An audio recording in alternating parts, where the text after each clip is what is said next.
শুরু করছি বাংলা বলছে। আশঙ্কাটাই সত্যি হলো, চাল থেকে কাঁকড় আলাদা করা গেল না। অযোগ্য প্রার্থীরা যে অবৈধ উপায়ে চাকরি পেয়েছিল, তাদের চাকরির সঙ্গে সঙ্গে একটা বড় অংশের যোগ্য প্রার্থী তারা চাকরি হারালেন এবং আজ সকাল থেকেই সেই হাহাকারের ছবি। হাইকোর্টের রায় বহাল থাকলো সুপ্রিম কোর্টে এবং এসএসসির 2016 সম্পূর্ণ প্যানেলই বাতিল করে দেওয়া হলো। যেসব শিক্ষকরা যারা কালো স্কুল করেছেন, এমনকি আজও যারা স্কুলে গেছিলেন বিনা মেঘে বজ্রপাতের মতো, তারা খবর পেলেন যে সমস্ত প্যানেল বাতিল হয়ে গেছে। তারা চোখের জলে ভাসতে ভাসতে বেরিয়ে এলেন। তারা জানেন না কি করবেন, কোথায় যাবেন। হ্যাঁ, একটা উপায় রেখেছেন সুপ্রিম কোর্ট, 3 মাসের মধ্যে নিয়োগ প্রক্রিয়া সম্পূর্ণ করতে হবে এবং সেক্ষেত্রে এই যে যোগ্য প্রার্থীরা তারা পরীক্ষায় বসতে পারবেন। ইন সার্ভিস যারা, তাদের জন্য ছাড় রয়েছে। কিন্তু সবাই হাহাকার করছেন যে 6 বছর 4.5 বছর চাকরি করার পর কেন যে যোগ্য প্রার্থীরা যারা যোগ্যতার নিরিখেই চাকরি পেয়েছেন, যারা কোথাও এতটুকু অসৎ উপায় অবলম্বন করেননি, তাদের কেন এই শাস্তি পেতে হবে? সত্যি তো এত বছর পর আবার নতুন উদ্যমে পরীক্ষা দিয়ে তারা চাকরি সুনিশ্চিত করতে পারবেন, এতটাও কি সহজ? প্রশ্ন উঠছে, এর দায় কার? এই সব নিয়ে আমরা আলোচনা করব আজকের বাংলা বলছেতে। আমাদের সঙ্গে যারা উপস্থিত রয়েছেন তাদের সঙ্গে পরিচয় করিয়ে দিই। আমাদের সঙ্গে রয়েছেন বামেদের পক্ষ থেকে মোহাম্মদ শফিউল্লাহ, কংগ্রেসের পক্ষ থেকে অভিষেক ব্যানার্জি, বিজেপির পক্ষ থেকে শঙ্কুদেব পণ্ডা, রয়েছেন আইনজীবী অরিন্দম দাস এবং আমাদের সঙ্গে রয়েছেন হুগলি থেকে মনিরুল ইসলাম, যিনি এভাবেই আজকে তার চাকরিটা হারিয়েছেন। তিনি জানেন না কি করবেন। আমি আসবো এদের কাছে, তার আগে চোখ রাখবো প্রতিবেদনে।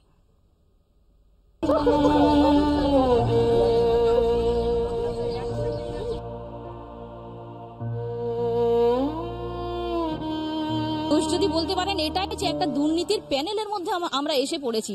নিজেরা দুর্নীতি করিনি, দুর্নীতি হয়েছে, বাট সেটা সবাই করেনি। কিছুজন দুর্নীতি করেছে, তাদের জন্য যারা দুর্নীতি করেনি তারাও আর কি। এটা কি সম্ভব কখনো যে 6 বছর চাকরি করার পরে এরকম ভাবে চাকরি চলে যেতে পারে? যাদেরকে চাল কাঁকড় বাছার দায়িত্ব যাদের, তারা যদি ব্যর্থ হয় সেটা কি আমাদের দোষ? আমাদেরকে বলছেন না, আমাদের বিরুদ্ধে কোনো প্রমাণ নেই, আমাদের কোনো প্রমাণ করতে পারেননি আমরা দুর্নীতি করেছি, তাহলে কিসের জন্য আমাদেরকে এই একই শাস্তি দিচ্ছেন? যেটা দুর্নীতি করেছে যারা, তাদেরকে যে শাস্তিটা দিচ্ছেন। সুপ্রিম রায় 25,753 জনের চাকরি বাতিল। 2016 সালের নবম, দশম, একাদশ, দ্বাদশ, গ্রুপ সি ও গ্রুপ ডির সম্পূর্ণ প্যানেল বাতিলের নির্দেশ জারি করল প্রধান বিচারপতি সঞ্জীব খান্না ও বিচারপতি সঞ্জয় কুমারের বেঞ্চ। সুপ্রিম কোর্টের নির্দেশ, চিহ্নিত অযোগ্যদের 12% হারে বেতন ফেরত দিতে হবে। 2016 সালের এসএসসি নিয়োগের পুরো প্যানেল বাতিল করল সুপ্রিম কোর্ট। নিয়োগ প্রক্রিয়ায় কারচুপি হয়েছে বলে জানিয়ে দিল শীর্ষ আদালত। রাজ্যের 25,753 চাকরি বাতিল করে প্রধান বিচারপতি সঞ্জীব খান্না এবং বিচারপতি সঞ্জয় কুমারের বেঞ্চ জানিয়েছে 3 মাসের মধ্যে নতুন নিয়োগ প্রক্রিয়া শুরু করতে হবে। রায় দিতে গিয়ে আদালতের পর্যবেক্ষণ, কলকাতা হাইকোর্টের রায়ে কোনো হস্তক্ষেপের প্রয়োজন রয়েছে বলে সুপ্রিম কোর্ট মনে করছে না।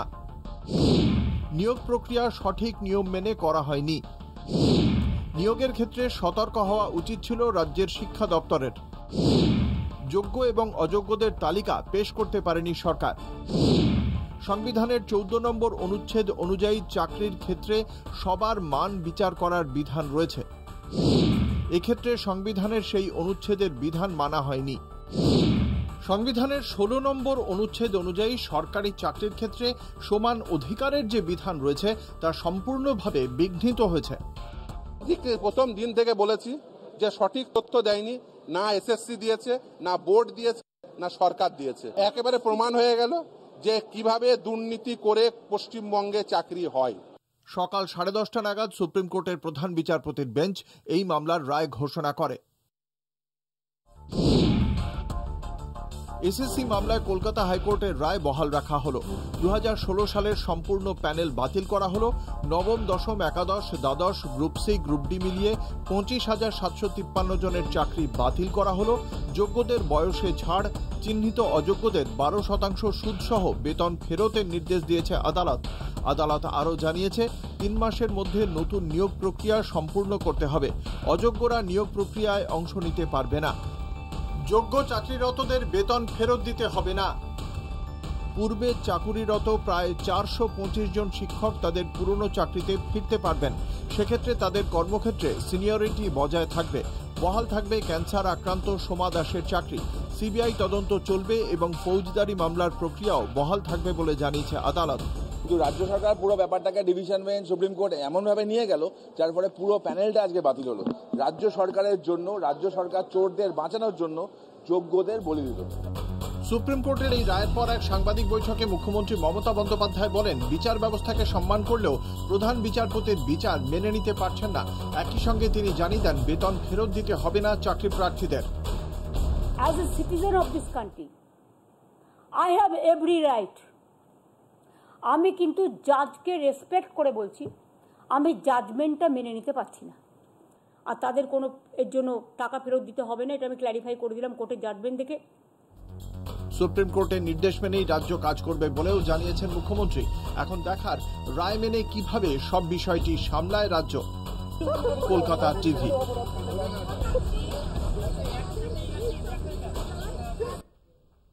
আমি প্রথমে মনিরুল বাবুর কাছে আসার চেষ্টা করব। মনিরুল বাবু, আপনি আজ সকাল পর্যন্ত শিক্ষকতা করেছেন, আপনার পরিচয় ছিল শিক্ষক, এবং এত রুটি রোজগার, জীবিকা সমস্ত কিছু নির্ভরশীল থাকে, তার সঙ্গে সঙ্গে সামাজিক সম্মান সেটাও বহাল থাকে। তারপর এই যে ঘটনা, যে এই মুহূর্তে দাঁড়িয়ে আপনার চাকরি থেকে আপনি খারিজ হয়ে গেলেন, এটা কত বড় বিপর্যয় একটু আপনি যদি আমার সাথে শেয়ার করেন। কারণ আমরা বোঝার চেষ্টা করছি, কিন্তু এটাও বুঝতে পারছি সত্যি আপনাদের মনের মধ্যে এই মুহূর্তে কি চলছে সেটা হয়তো আমরা সেভাবে সেটা ফিল করতে পারছি না। যতটাই ফিল করার চেষ্টা করি না কেন, সেটা হয়তো কম পড়ে যাচ্ছে।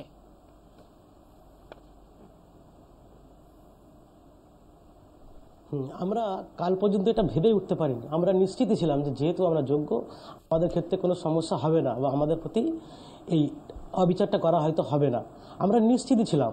কিন্তু আজ সকাল থেকে আমার সহকর্মীরা কে কাঁদছে, কারোর মন অত্যন্ত খারাপ, ফোনে কথা বলতে পারছে না, ঠিক আছে, বাবা মা শরীর খারাপ, কারো ছেলে শরীর খারাপ, এই নিয়ে কারো ছেলে একটা হাত ভেঙে গেছে, সেই নিয়ে সে ব্যস্ততার মধ্যে গেছে। এই মুহূর্তে খবরটা তারা শুনতে হচ্ছে যে আমাদের আর চাকরিটা নেই। ভুলটা আমাদেরই ছিল, বুঝলেন তো। যখন পরীক্ষা হয়েছিল খাতাগুলো আমাদের গুছিয়ে দিয়ে উচিত ছিল, যে ঠিক করে গুছিয়ে ওরা নিয়ে গেল কিনা, তারপরে ওরা কাকে দিয়ে ইনভেস্টিগেশন করালো, ঠিক করালো কিনা, ঠিক করে নাম্বারটা দেওয়া হলো কেন, এইসব আমাদের দেখা দরকার ছিল, তাই নয়? এখন সুপ্রিম কোর্ট যেটা বলছে যে আমরা তো বিচার করে দিয়েছে যে যোগ্যরা যারা তাদের টাকা ফেরত দিতে হবে না, তো হয়েই গেছে সেগ্রিগেশন, যে যারা যোগ্য তাদের টাকা ফেরত দিতে হতে হবে, আমরা যোগ্য প্রমাণিত হয়েই গেলাম। আর সিবিআই দেখুন, এসএসসি স্কুল সার্ভিস কমিশন যারা পরীক্ষা নিচ্ছিল, যারা আমাদের অ্যাপয়েন্টমেন্ট দিয়েছিল মধ্যশিক্ষা পর্ষদ, সিবিআই তদন্ত করলো, আমাদের বিরুদ্ধে কোনো অ্যালিগেশন নেই। বাক কমিটি রিপোর্ট, আমাদের বিরুদ্ধে কোনো অভিযোগ নেই। তার মানে যারা এর সঙ্গে যুক্ত ছিল তারা কেউ বললো না যে আমাদের বিরুদ্ধে কোনো অভিযোগ আছে, কেউ বললো না অভিযোগ আছে। এখনো পর্যন্ত কেউ বলতে পারছে না যে আমাদের বিরুদ্ধে কোনো অভিযোগ আছে। সেখানে কি করলো, আমরা বুঝতেই পারলাম না যে কেন আমাদের চাকরিটা চলে গেল। আমরা আগে চাকরি করতাম, আমাদের অনেক সংখ্যক আমরা আগে চাকরি করতাম, হঠাৎ করতে আমরা রাতে নিশ্চিন্তে ঘুমিয়েছিলাম যে আমাদের ক্ষেত্রে কোনো সমস্যা হবে না, কারণ এটুকু ভরসা আমাদের সুপ্রিম কোর্টের প্রতি ছিল।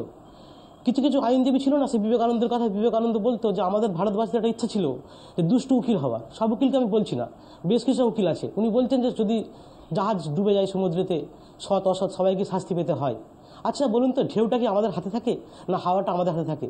কিন্তু এই খাতাগুলো আমাদের হাতে আছে, সিবিআই তদন্ত করেছে। আপনাকে পুরো রিপোর্ট বলতে পারি, সিবিআই যে তদন্ত করেছে সেই রিপোর্টে পরিষ্কার দেখুন, 9-10 পরীক্ষা দিয়েছিল 1,32,771 জন, তার মধ্যে ওএমআর মেরিট হয়েছে 952 জন, 0.72% হচ্ছে তার ইনলিগালিটি পেয়েছে। তার মধ্যে 11,610 জন চাকরিতে নিয়োগ রেকমেন্ডেশন দেওয়া হয়েছিল, 808 জন জয়েন করেনি। তাহলে দুর্নীতি যারা আমরা চাকরি 9-10-এ পেয়েছিলাম তার মধ্যে 6.95% দুর্নীতি করেছে। তাহলে আপনি আমাকে বলুন, 11,000-এর মধ্যে যদি 800-900 জন দুর্নীতি করে, তার দায়ভার কি আমাদের? ধরুন আজকে যদি হুগলি জেলায় কোনো মাওবাদী ঢুকে কোনো চুরি করে, ডাকাতি করে, যে প্রমাণ হয়েছে হুগলি জেলার, তার মানে আপনি বলবেন যে হুগলি জেলার সবাই দুর্নীতিগ্রস্ত? আমরা খুবই মর্মাহত। আমাদের যে সহকর্মী আছে, এক একজন এমনই পরিস্থিতি খারাপ, জানি না তারা কিছু করে ফেলতে না পারে, এই ভয়ে আমরা খুব আতঙ্কিত আছি। তবে হ্যাঁ, এইটা আপনাদেরকে আমরা সবার সামনে আপনাদের এই চ্যানেলে গোটা পশ্চিমবঙ্গের মানুষকে এটা আমরা জানিয়ে রাখতে চাই, আমরা কিন্তু টিচার, আমরাই ডাক্তার তৈরি করি, আমরাই ইঞ্জিনিয়ার তৈরি করি, আমরাই বিডিও এসডিও তৈরি করি। কিভাবে যেমন মিস্ত্রিরা লোহাকে পিটিয়ে ঘর বানাতে পারে, আমরাও পারি পিটিয়ে। তাই আমরা কিন্তু সবাই মরবো না, আমরা সবাই মরতে শিখিনি, আমরা কিন্তু বুঝিয়ে দেবো। এর পরবর্তীকালে আমরা কঠিন পদক্ষেপ একটা নেব, আমাদের পরিকল্পনা শুরু হবে, আমরা কিন্তু বেপরোয়াভাবে একটা আন্দোলন শুরু করব। কারণটা কি বলুন তো, সেই গল্পটা মনে আছে যে একটা লোক শুয়েছিল রাস্তাতে, শীত গ্রীষ্ম বর্ষা ওই ছেঁড়া কাপড়ে শুয়ে থাকতে কোনো সমস্যা হতো না। হঠাৎ করতে একটা লোক এলো, দয়া দেখালো যে খুব ঠান্ডায় তুমি শুয়ে আছো, এই কম্বলটা তুমি তোমার গায়ে দিয়ে দাও। কম্বলটা সে গায়ে দিয়ে দিল, তারপরে সে খুব আরাম বোধ করলো, সত্যি আরাম বোধ করলো। বর্ষা নামলো, বৃষ্টিতে ভিজে কম্বল নষ্ট হয়ে গেল। তারপরে কি হলো, সে আর সহ্য করতে পারলো না, সে মারা গেল। আমাদের পরিস্থিতি ঠিক তাই হয়ে গেল। আমরা চাকরি না পেলে আমাদের সমস্যাটা হতো না, আমরা অন্যান্য কাজ করে ঠিক জীবনযাপন করতে পারতাম। আমরা যোগ্যতা দিয়ে পড়াশোনা করে এলাম। আমি ম্যাথামেটিক্সে অঙ্ক 100 পেয়েছিলাম উচ্চ মাধ্যমিকে দিয়ে, 100 পাই, গোটা কোশ্চেনে সমস্ত অঙ্ক করেছিলাম। 4টে পরীক্ষায় পাস করেছি, প্রাইমারি, আপার প্রাইমারি, 9, 10, 11, 12। প্রাইমারিতে চাকরি করতাম আগে, রেলে পাস করেছিলাম, বিসিএসে পিলিতে পাস করেছিলাম, কিন্তু স্বপ্ন ছিল যে আমার অঙ্ক পড়াবো স্কুলেতে। অঙ্ক ছিল, এখান থেকে অঙ্ককে ভালোবাসতাম, এখান থেকে অঙ্কের প্রতি ভালোবাসা ছিল, সেখান থেকে এখানে এলাম। একটা সংস্থা দুর্নীতি করলো বা কিছু লোক তার চুরি থাকলো, তারা কিছু হলো না, আর শাস্তি হয়ে গেল কি আমাদের? মানে কি একটা মনিরবাবু, আপনি যে প্রশ্নগুলো তুলছেন সেই প্রশ্নগুলো সত্যি এই মুহূর্তে দাঁড়িয়ে কাঁটার মতো বিঁধছে। আমি এখানে একটু অরিন্দমের কাছে আসবো। অরিন্দম, আমরা যারা লেম্যান, আমরা যারা আইনের সঙ্গে সরাসরি যুক্ত নই, আমি আসবো মনিরবাবু, আমি একটু আপনাকে বিরত করছি, আমি আপনার কাছে আসবো, আমি আবারও আসবো আপনার কাছে, প্লিজ আমাদের সঙ্গে থাকুন। আমরা সাধারণভাবে কি শুনে এসেছি যে 100 জনের মধ্যে যদি 99 জন অপরাধীও ছাড় পেয়ে যাক, কিন্তু একজন নিরপরাধ যেন শাস্তি পায় না।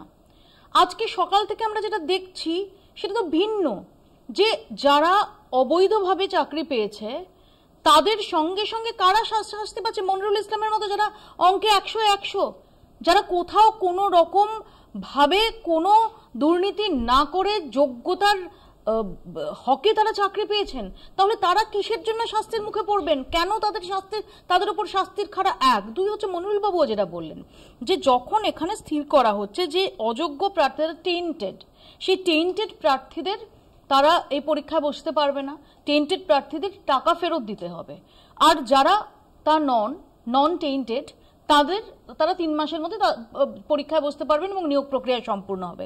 তাহলে এখানে চাল এবং কাঁকড় তো আলাদা করা যেত, তাহলে এর নিরিখে আপাতত চাল কাঁকড় কেন আলাদা করা হচ্ছে না?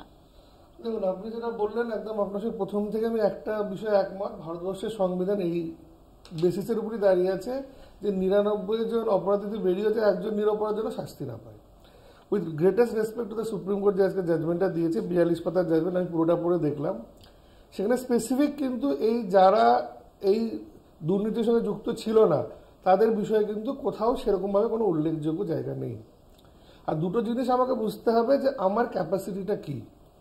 আমার ক্যাপাসিটি হচ্ছে আমি একজন পরীক্ষা দিয়ে চাকরি পেয়েছি, পরীক্ষা আমি কন্ট্রোল করি না, এবং আজকে যে দুর্নীতিটা হয়েছিল সেই দুর্নীতিটাও কিন্তু ইনভেস্টিগেশন সিবিআই করছে, তাহলে তাদেরই বার করার দায়িত্ব। তাহলে বিইং এ লেম্যান আমার তো সেই দায়িত্বটা আমার উপর বর্তায় না। আমি বিইং এ লয়ার, আমি সুপ্রিম কোর্টের জাজমেন্টের সঙ্গে আমিও মোরালি এগ্রি করতে পারছি না। কেন? আমাদের দেখুন সুপ্রিম কোর্টে অনেক সময় জাজমেন্ট আসে, সেটা বিপক্ষে পক্ষে সবসময় রায় হতেই পারে। কারণ আজকে ধরুন এই দুটো, আজকে ডিভিশন বেঞ্চ চিফ জাস্টিসের একরকম রায় দিয়েছে, কালকে সেটা চেঞ্জ হতেই পারে। এটা সবসময় হয় আইনের, মানে এটা কোনো এমন বিষয় না যে আমি এর এগেনস্টে বলছি, মানে আমি আইনের বিরুদ্ধে বলছি। কারণ আজকে যে সেট আপটা করে দিয়ে গেল, যে জাজমেন্টটা দিল, কালকে সেটা পরিবর্তন হতেই পারে। আমি এখানে একটু আসবো তৌসিফের কাছে। তৌসিফ, এর দায় কার? এটা তো সুপ্রিম কোর্ট স্পষ্ট করে দিয়েছে যে প্রাতিষ্ঠানিক দুর্নীতি হয়েছে, যে কারণে গোটা প্যানেলটা 2016 এসএসসির প্যানেলটা বাতিল করে দেওয়া হলো, যার ফল কাদের ভুগতে হচ্ছে? মনিরুল ইসলামদের মতো অসংখ্য মানুষকে যারা আসলে এতটুকু অসৎ উপায় অবলম্বন করেননি, তাহলে প্রাতিষ্ঠানিক দুর্নীতির দায় সেটা কার উপর বর্তায়? কেন তার মাসুল এদের দিতে হবে?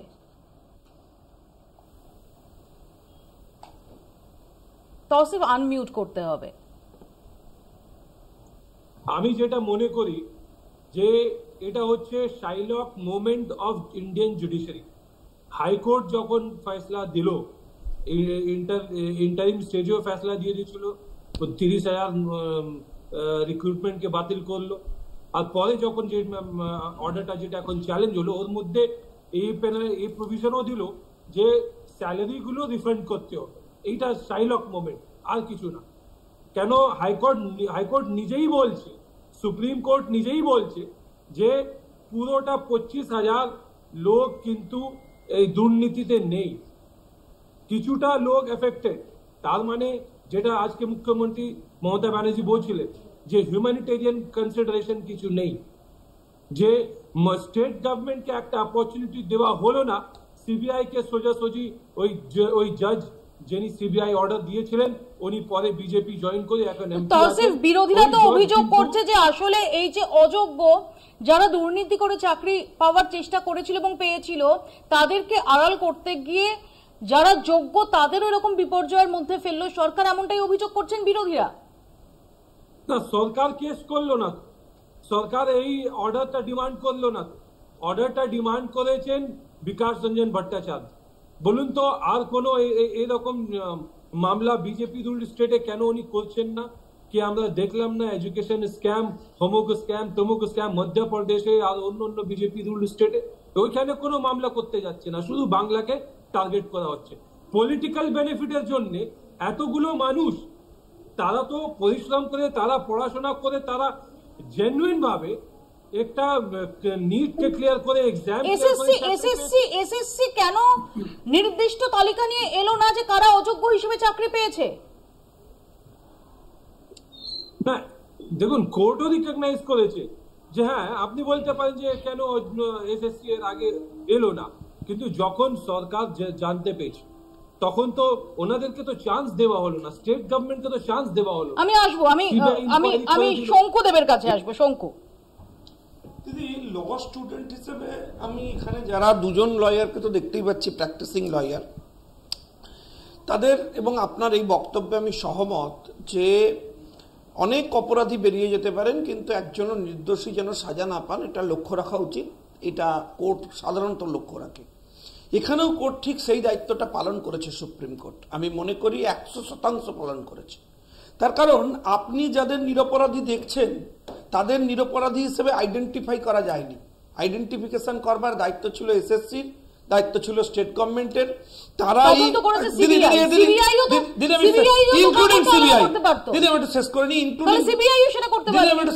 Including CBI. তার কারণ সিবিআইও তো যে বাস্তব পরিস্থিতি পেয়েছে তার উপর তদন্ত করেছে। তদন্তের মেটেরিয়াল তো তার আগে অর্ধেক তৃণমূল যা গোছানোর গুছিয়ে দিয়েছে। আমি স্পেসিফিক্যালি কোথায় বলছি আপনি বোঝার চেষ্টা করুন। এই যে মনিরুল বাবু কাঁদছেন বা অন্যরা বলছেন আমরা সৎভাবে করেছি, এর গ্যারান্টি কে দেবে? কারণ কোর্টে আপনাকে মনে রাখতে হবে এসএসসি বলেছে যে এদের মধ্যেও বেআইনি শিক্ষক, অযোগ্য শিক্ষক থাকতে পারেন। সেটার কোনো ক্লিয়ার ডেফিনেশনে, ক্লিয়ার কনক্লুশনে পৌঁছতে পারেননি। তাহলে আদালতের সামনে কাদের জাস্টিস দেওয়া ইম্পর্টেন্ট হয়ে দাঁড়িয়েছে? না, ইম্পর্টেন্ট হয়ে দাঁড়িয়েছে এখানকার হাজার হাজার ছাত্রদের। সেই ছাত্রদের সামনে যারা মধ্যবিত্ত, নিম্নবিত্ত বাড়ির লোক, সরকারি স্কুলে পড়ায় তাদের ছেলেমেয়েদের, তাদেরকে আপনি একজন অযোগ্য শিক্ষককে পাঠিয়ে দেবেন? এই দায় তো রাজ্য সরকারের নেওয়া উচিত, এই দায় তো রাজ্যের মুখ্যমন্ত্রী নেওয়া উচিত। আজকে আপনি এই পুরো ম্যাটারটাকে পলিটিক্যালাইজ করছেন। আপনি আজকে সরাসরি সুপ্রিম কোর্টকে অ্যাটাক করছেন, আপনি সরাসরি চিফ জাস্টিসের জাজমেন্ট নিয়ে প্রশ্ন তুলছেন। কিন্তু আপনি তো সময় পেয়েছিলেন 2021-এর নির্বাচনের আগে। আপনি নিজে দাঁড়িয়ে বলেছিলেন যে সরকার পরিষ্কার ডিমার্কেট করে দেবে কারা যোগ্য কারা অযোগ্য। কেন করতে পারেননি? দিদি, আমি ওনার দোষ দেখি না। আমি আজকে একজনকে এই পুরো ঘটনায় সব থেকে বেশি দোষী বলবো, তার নাম মানিক ভট্টাচার্য। আমি পড়াশোনা করেছি যোগেশচন্দ্র চৌধুরী ল কলেজে, আমার প্রিন্সিপাল ছিল অভিষেক, আর উনি লটা জানেন। আমি ল পড়তে গিয়ে শিখেছিলাম, আমার সিনিয়ররা আছে ওরা বলবে আমি ভুল বললে, যে একজন যদি না জেনে দিদি কোনো দোষ করেন, তার থেকে বেশি দোষী তিনি যিনি জানেন যে একে আমি ছুরি মারলেও খুন হয়ে যাবে, ও মরে যাবে, তাকে বেশি পানিশমেন্ট দেওয়া উচিত। এই গেমে দিদি এক লাইনে শেষ করবো, এই গেমে উনি জানতেন যে এই ডিমার্কেশনের প্রশ্ন আগামী দিনে আসবে, এই বেআইনি জিনিসের প্রশ্ন আসবে, যে কাণ্ডটা উনি করেছেন সমস্ত ওএমআর নষ্ট করেছেন বসে বসে। আমি আসবো, ইতিমধ্যে ফিরদৌস শামীম তিনিও আমাদের সঙ্গে যোগ দিয়েছেন, আমি ফিরদৌসের কাছে আসবো। একটা ছোট্ট বিরতি, তার আগে আমাকে নিতে হবে, বিরতির পর ফিরছি, দেখতে থাকুন বাংলা বলছে।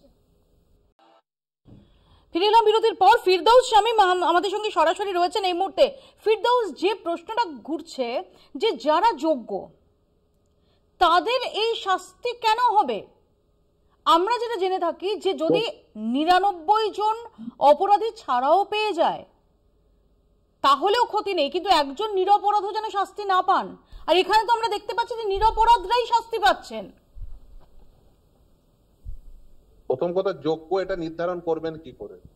যোগ্য নির্ধারণ করতে গেলে প্রথম যেটা প্রয়োজন সেটা হচ্ছে ওএমআর শিট। আজকে বলুন আপনি কার বাড়িতে গিয়ে ওএমআর শিট পাবেন? ফিরদৌস, একদম সাধারণ ভাবে আমাদের মনে যে প্রশ্নটা যাচ্ছে যে এদের তো বেতন ফেরত দেওয়ার নির্দেশ দেওয়া হচ্ছে না, তার মানে কোথাও তো একটা ডিফারেন্সিয়েট করা হচ্ছে, একটা ডিমার্কেশন লাইন টানা হচ্ছে। এখনো পর্যন্ত আমি আশা করবো আপনি রায়টি পড়েছেন এবং রায়ে নির্দিষ্ট ভাবে বলা আছে যে যারা এখনো পর্যন্ত আইডেন্টিফাইড হয়েছে, 26 নম্বর প্যারাগ্রাফে চলে যাবেন রায়ের, সেখানে আইডেন্টিফাই করে দিয়েছে কে? এসএসসি 6276 জনকে আইডেন্টিফাই করে দিয়েছে। 6276 জন আইডেন্টিফাইড টেন্টেড ক্যান্ডিডেট, ওর বাইরেও অনেক টেন্টেড ক্যান্ডিডেট রয়েছে। আপনাকে উদাহরণ দিই, দেখবেন রায়ের কোনো অংশে বলা নেই ইন্টারভিউ এর মার্কস ম্যানিপুলেশন করে কতজন চাকরি পেতে, রায়ের কোনো অংশ পাবেন না। আপনি সিবিআই এর ওই সুপ্রিম কোর্টের সামনে রিটেন সাবমিশন দেখবেন, সেখানে লেখা আছে কোনো তথ্য এসএসসি দেয়নি। এসএসসি ওএমআর শিটের না ফিজিক্যাল কপি রেখেছে না স্ক্যান কপি রেখেছে। আপনি যে অ্যাসেস করবেন তার ভিত্তিভূমি কি হবে? আপনি ওএমআর শিটও রাখেননি, ফিজিক্যাল কপি রাখেননি, ওএমআর শিটের ডিজিটাল কপি ডিস্ট্রয় করেছেন এবং ওএমআর শিট নিয়ে সুপ্রিম কোর্টের সামনে এফিডেভিট দিয়ে বলেছিলেন যে প্রথমে যখন ফিজিক্যাল কপি ডিস্ট্রয় করি তার আগে আমি স্ক্যান কপি করেছিলাম। এতদূর সত্ত্বেও সেই স্ক্যান কপির সন্ধান না সিবিআই পেয়েছে না এসএসসি কোনোদিন হাইকোর্ট বা সুপ্রিম কোর্টের সামনে বলেছে যে হ্যাঁ আমাদের কাছে সেই স্ক্যান কপি আছে, এই সেই স্ক্যান কপি। উল্টে তারা বলেছে কি আমাদের কাছে ইভেন আমি আমার মক্কেলকে দিয়ে আরটিআই করিয়েছি, শেতাবুদ্দিনরা আরটিআই করেছে, নাসরিনরা আরটিআই করেছে, সেই আরটিআই এর কথাও লিখা আছে। তারা কখন করেছে আরটিআই? 2023 সালে। 2024 সালে আরটিআই ওএমআর শিট সাপ্লাই করেছে। পরবর্তীতে তারা আদালতে এসে ব্যাখ্যা দিয়েছে যে না ওই আরটিআই করে যে ওএমআর পেয়েছে ওগুলো আমাদের ওএমআর না, ওগুলো স্ক্যান কপির ওএমআর না, ওগুলো হচ্ছে সিবিআই এর ওই যে গাজিয়াবাদ থেকে উদ্ধার করা ওএমআর এর কপি।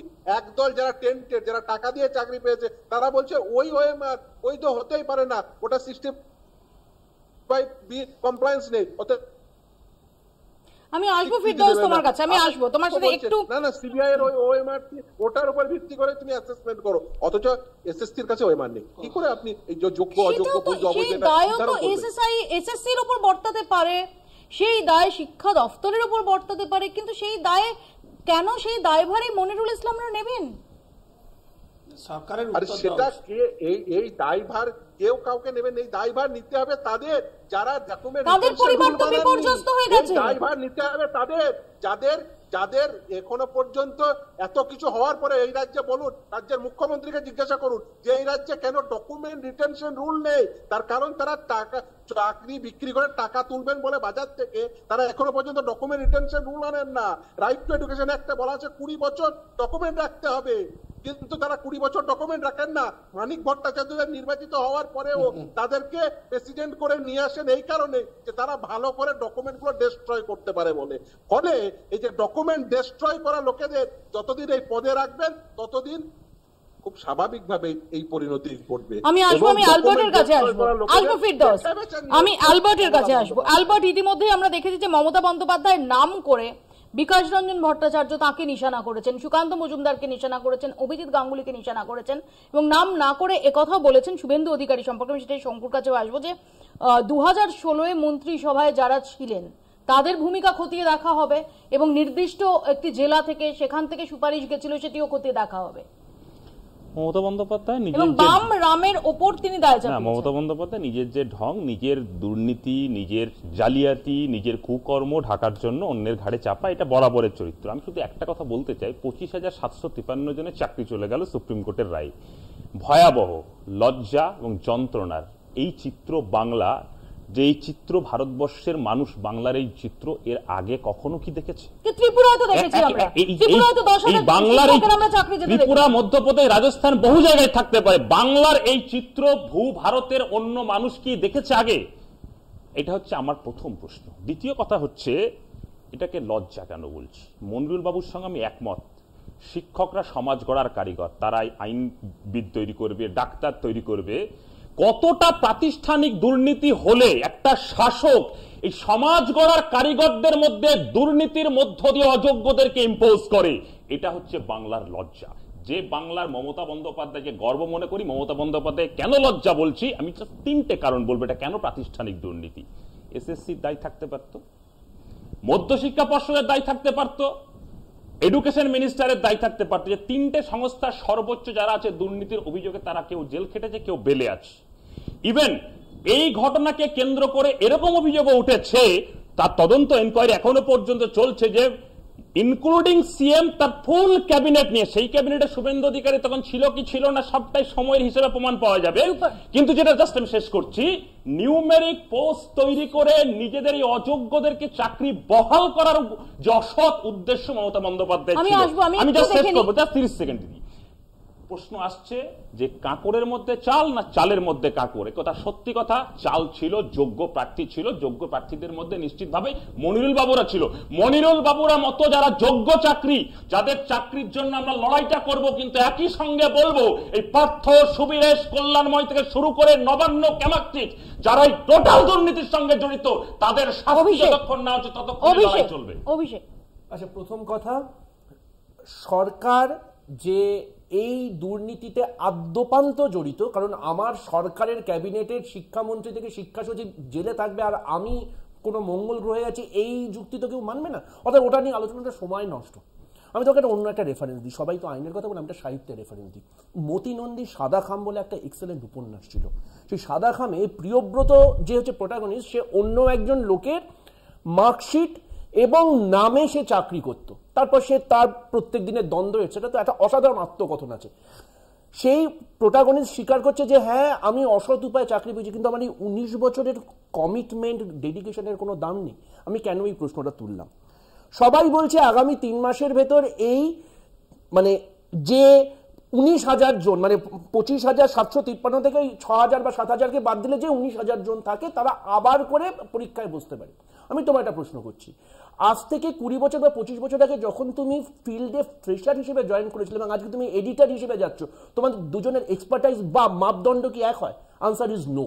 তাহলে 6 বছর ধরে আমি যদি একটা ফিল্ডে শিক্ষকতা করে থাকি, ওএমআর যা যা প্রসিডিউরাল, একটা জিনিস বুঝতে হবে, আজও কিন্তু মাধ্যমিকের অঙ্ক পরীক্ষায় প্রশ্নপত্র ভুল থাকলে আমায় মার্কস দেওয়া হয়। That is the cause of natural justice. Entire process was faltered, we all agree. কিন্তু যতক্ষণ না আমি ডিসাইসিভলি প্রমাণ করতে পারছি যে হ্যাঁ, মনিরুল হোক, রাম হোক, শ্যাম হোক, সে অপরাধী বা অপরাধী নয়, আমি কখনো এটা করতে পারি না। আজকে দুপুর বেলা থেকে আমি সেই বাবার ছবিটা দেখছি যে বলছে আমি আমার ছেলের সামনে কি করে মুখ দেখাবো। শোনো, চাকরি ইজ নট, ছাত্রছাত্রীরা অযোগ্য লোকের কাছে পড়বে, এটা মেনে নিতে হবে। আমি একবার সে কথাটা বলছি, তাই তো হচ্ছে, তাদের তুমি জাস্টিস দিতে পারছো না। এক সেকেন্ড, তাদের জাস্টিসটা জাস্টিস নয়। একজন স্টুডেন্ট অত্যন্ত দামি কথা বলে, সাধারণ বাড়ির ছেলে, অত্যন্ত দামি কথা একজন অযোগ্য লোক পড়াবে, অত্যন্ত দামি কথা বলে। যারা যোগ্য শিক্ষক, রায়ের পরই সরগরম রাজ্য রাজনীতি চলছে চাপানুতর। দেখুন, as a citizen of this country, I have every right. আমি কিন্তু জাজকে রেসপেক্ট করে বলছি, আমি জাজমেন্টটা মেনে নিতে পারছি না। এসএসসি রায়ে রাজ্যের 25,753 জনের চাকরি বাতিল। চাকরি বাতিল নিয়ে আদালতের রায় মানতে পারছে না বলে জানিয়েছেন মুখ্যমন্ত্রী মমতা বন্দ্যোপাধ্যায়। এক সাংবাদিক বৈঠকে বিরোধীদের উদ্দেশ্য করে তোপ দাগেন মমতা। নাম না করে শুভেন্দু অধিকারীকে নিশানা করেন মুখ্যমন্ত্রী। আমরাও কিন্তু রেকর্ড খুঁজে বার করব। 2016-তে তখন কারা কারা মন্ত্রী ছিলেন, এবং কোনো একটা জেলা তো আমি জানি কিসের বিনিময়ে চাকরি হয়েছে আমি খুঁজে দেখব। যদি কারো জানা থাকে তথ্য প্লিজ আমাকে দেবেন, আমার কাজে লাগবে। কারণ কাউকে তো ইন্ডিভিজুয়াল দোষী করা হয়নি, কারণ আমাদের কাছে কোনো রেকর্ড নেই।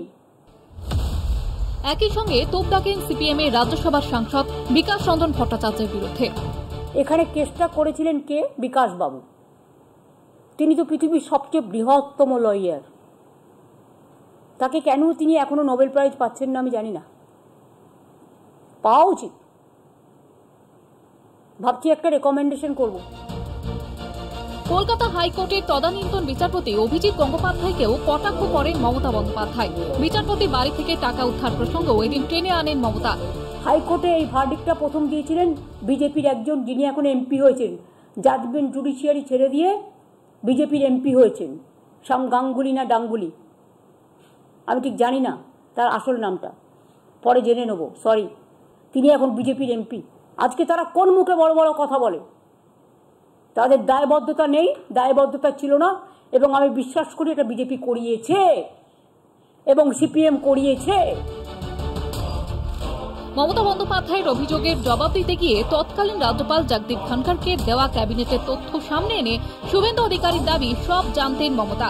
5ই মে 2022 এই ক্যাবিনেটের নোট মমতা ব্যানার্জির কাছে অভিজিৎ গাঙ্গুলি মহোদয়ের প্রাইমারি জাজমেন্টের পরে পরেশ অধিকারীর মেয়েকে চাকরি দিতে গিয়ে প্রথম ধরা পড়ে এই হিউজ করাপশন। সেখানে চেয়ার করেছে কে? সেই মিটিংয়ে চেয়ার করেছেন Mamata Bandyopadhyay, super numerary post. দুর্নীতি নিয়ে সরব বামেরা। একই সঙ্গে রাজ্যের শিক্ষা ব্যবস্থা নিয়ে বিরাট প্রশ্ন উঠে গেল বলেও মনে করছেন মীনাক্ষী সেলিমরা। কোর্ট অব্দি দেশ গড়ালো, দুর্নীতি অর্গানাইজ করলো সরকার, আজকে তাদের সবার চাকরি বাতিল হলো। আমরাও বিদায় পাই, এই লড়াই আন্দোলনে ছিলাম, কেস খেয়েছি, মার খেয়েছি, তাদের জ্বালা যন্ত্রণা শরীর হয়েছে এবং তাদের জ্বালা যন্ত্রণার একটা বিরাট অভিব্যক্তি ছিল, সেই অভিব্যক্তিকেও আমাদেরকে শুনতে হয়েছে। কিন্তু তারপরেও আজকে সবার চাকরি বাতিল হলো। পশ্চিমবঙ্গের ভবিষ্যৎ কি তাহলে আমাদের এটাই হবে? দুর্নীতি নিয়ে এদিন মুখ্যমন্ত্রীকে একা নিলেন কংগ্রেস নেতা অধীর চৌধুরীও। যেখানে চাকরি হচ্ছে মহার্ঘ, চাকরি যেখানে পাওয়া যায় না, সেই চাকরি যদি হঠাৎ করে চলে যায়, তারপরে কি নিয়ম কারণ আছে 3 মাস 6 মাস সেটা পরের কথা, কিন্তু আপাতত যে অনিশ্চয়তার বাতাবরণ তৈরি হলো, সেই অনিশ্চয়তার বাতাবরণ তৈরি হয় তার জন্য একমাত্র দায়ী যদি কেউ হন তার নাম বাংলার মুখ্যমন্ত্রী মমতা ব্যানার্জি। এসএসসি চাকরি বাতিলের রায় ঘিরে সোশ্যাল মিডিয়াও সরগরম। তৃণমূল নেতা দেবাংশু ভট্টাচার্য এবং শতরূপ ঘোষের পোস্ট ও পাল্টা পোস্টে বিতর্ক জমে যায়। গল্প ছলে দেবাংশুর দাবি, কয়েকটা বদমাশকে মারতে গোটা গ্রামে আগুন লাগানো হলো। দেবাংশুর পাল্টা দিলেন শতরূপ। গ্রাম পাহারা দেওয়ার দায়িত্ব নিয়ে ভোটে জিতে সে টাকা খেয়ে বদমাশদের গ্রামে ঢুকিয়েছিল যে আরকাঠিগুলো, তারা ভেজা বেড়াল সেজে ফেসবুকে পোস্ট করছে। সব মিলিয়ে চাকরি বাতিলের প্রভাব রাজ্যের বিভিন্ন মহলে। রায় বেরোনোর পর কার জন্য চাকরি বাতিল সেই প্রসঙ্গে সরগরম রাজ্য রাজনীতি। চাকরি প্রার্থীদের আশ্বাস দিয়েছেন মুখ্যমন্ত্রী। আপাতত সেই ভরসার দিকেই তাকিয়ে চাকরি প্রার্থীরা। কলকাতা টিভি। শঙ্কুর কাছে আসবে। শঙ্কু, দিদি, আমি একটা কথা খুব স্পষ্ট করে বলতে চাই যে রাজ্যের মুখ্যমন্ত্রী যদি সময় থাকতে এডুকেশন ডিপার্টমেন্টকে নিয়ন্ত্রণ করতেন, তাহলে আজকে এই অবস্থা ফেস করতে হতো না। 1, 2, আমি খুব দায়িত্ব নিয়ে বলছি যে আজকে এখনো কিছু হয়নি। 8 তারিখ আপনি দেখবেন ওই দিন যারা যারা ওই বিশেষ পোস্ট তৈরি করেছিলেন ক্যাবিনেটে বসে, তাদের বিরুদ্ধে তদন্তের আদেশ হবে এবং তারপর এদেরকে আরো জিনিস পেশ করতে হবে। এবং আপনি দেখবেন এই যে প্রাইমারি রিক্রুটমেন্ট হয়েছে, তাতেও এরকম 25-30 হাজারের হয়তো চাকরি যাবে। ভগবান না করুন, কি ভয়ঙ্কর পরিস্থিতির দিকে মমতা বন্দ্যোপাধ্যায় তো এখানে রামবামের ওপর দায় চাপাচ্ছেন এবং সুকান্ত মজুমদার, বিকাশ রঞ্জন ভট্টাচার্যদের নাম করে নিশানা করেছেন, অভিজিৎ গাঙ্গুলির নাম করে নিশানা করেছেন, শুভেন্দু অধিকারী তার দিকে কটাক্ষ করেছেন। দিদি, আপনাকে একটা কথা বলছি, উনি তোর পোড় খাওয়া রাজনৈতিক ব্যক্তিত্ব।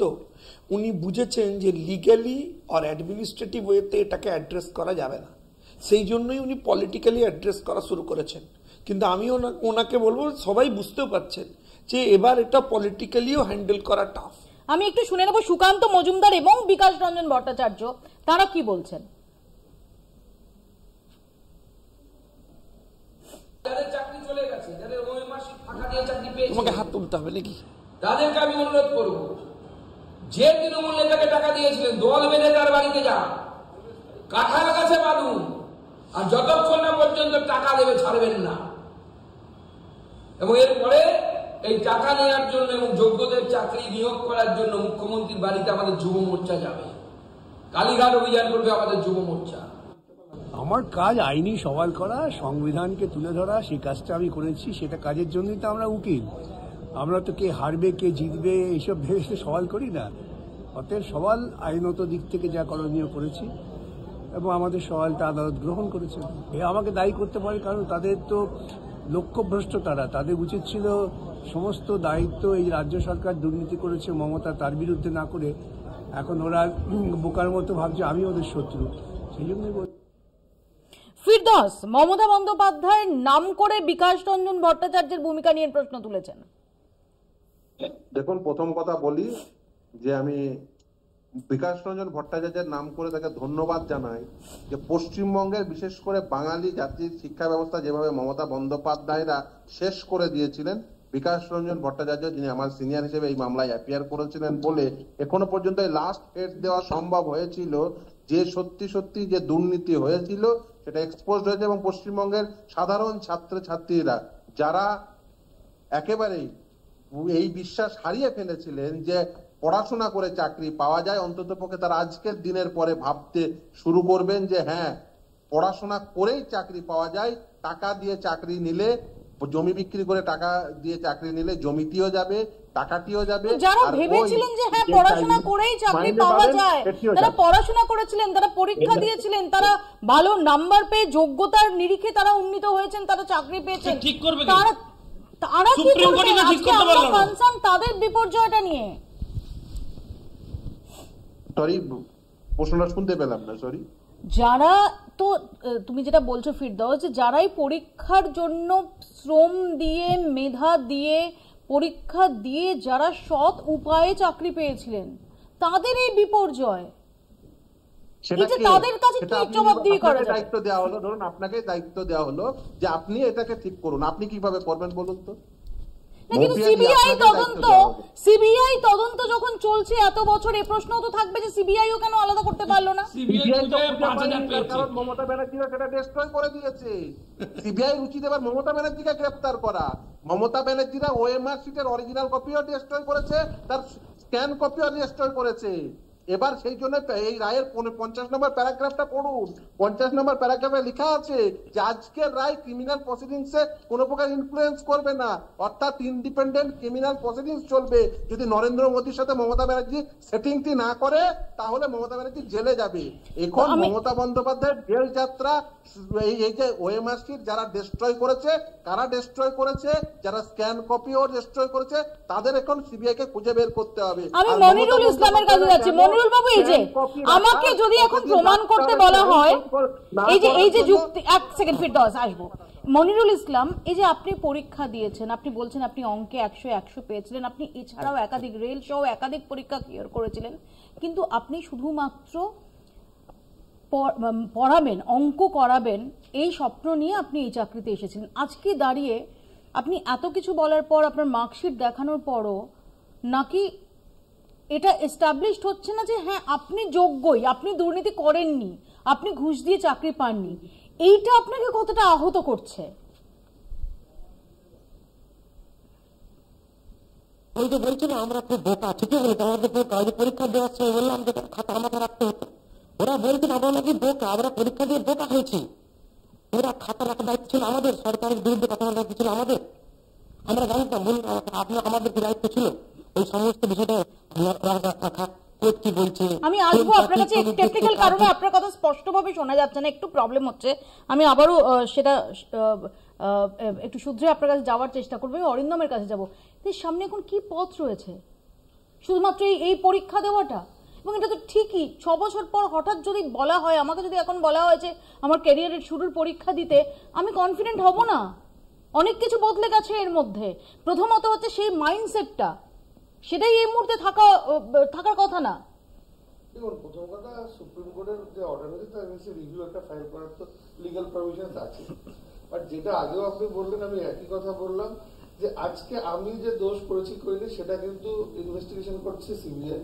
সিবিআই চার্জশিটে কোথাও যদি আমার নাম না থাকে, কোনো ইনভেস্টিগেশন যদি আমি কোথাও নাম না পাই, তাহলে এই যে প্রশ্নগুলো আসছে আমি দোষ করেছি করিনি, এটা তো প্রমাণ সাপেক্ষ।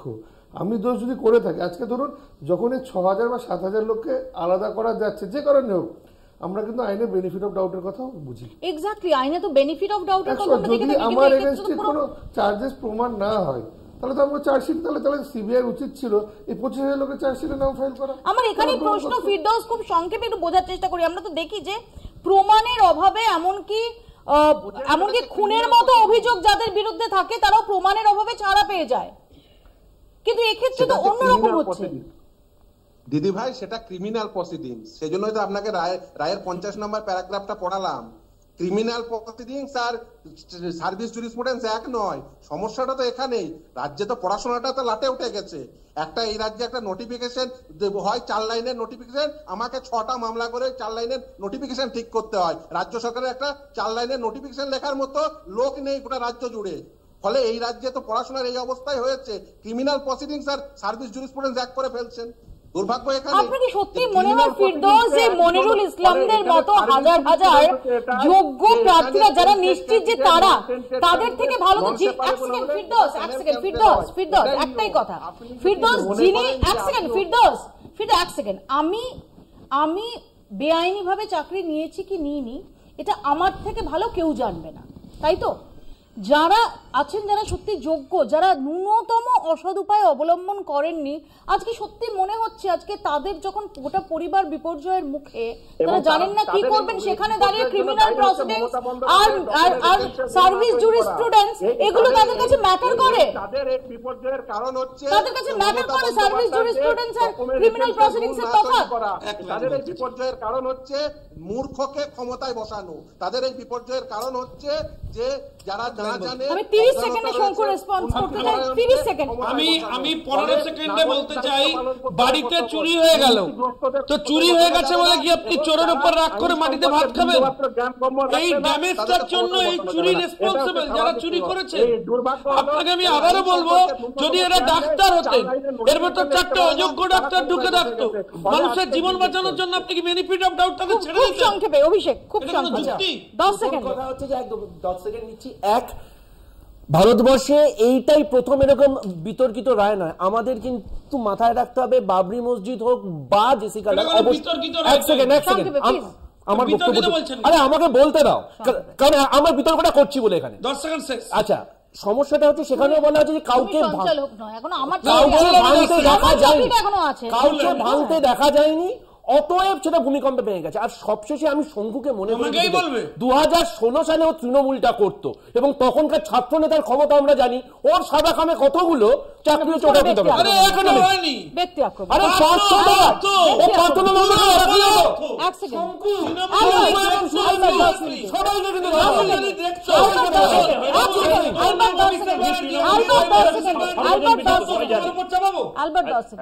একদম 10 সেকেন্ডে কথা একটাই, এই চালের থেকে কাকর থেকে চাল, এই বাছার দায়িত্বটা যাদের, তাদেরকে বাঁচতে হবে 1 নম্বর। 2 নম্বরকে সব দুর্নীতিগ্রস্তদের শাস্তি দিতে হবে। আর যে লজ্জার কথা, আমরা ওই পশ্চিমবঙ্গে কোনো দুর্নীতির সঙ্গে যুক্ত নাই, কিন্তু পশ্চিমবঙ্গের বাইরে গেলে আমাদের শুনতে হয় যে তুমি এমন একটা রাজ্যে বাস করো, তোমার রাজ্যের শিক্ষামন্ত্রী জেরে। আমাদের সময় একদম শেষ, আমাদের সময় এখানেই শেষ, আমাদের এখানেই শেষ করতে হবে। কিন্তু আজকে রাতে আমাদের সবাইকে তাড়া করে ফিরবে এই মুখগুলো, যাদের মধ্যে বেশিরভাগ আসলে যোগ্যতার ভিত্তিতেই চাকরি পেয়েছিলেন। কেন তাদের আজকে এই বিপর্যয় ফেস করতে হচ্ছে, এই প্রশ্নটার উত্তর এখনো অধরা। আপাতত বাংলা বলছে এখানেই শেষ করছি। দেখতে থাকুন কলকাতা টিভি।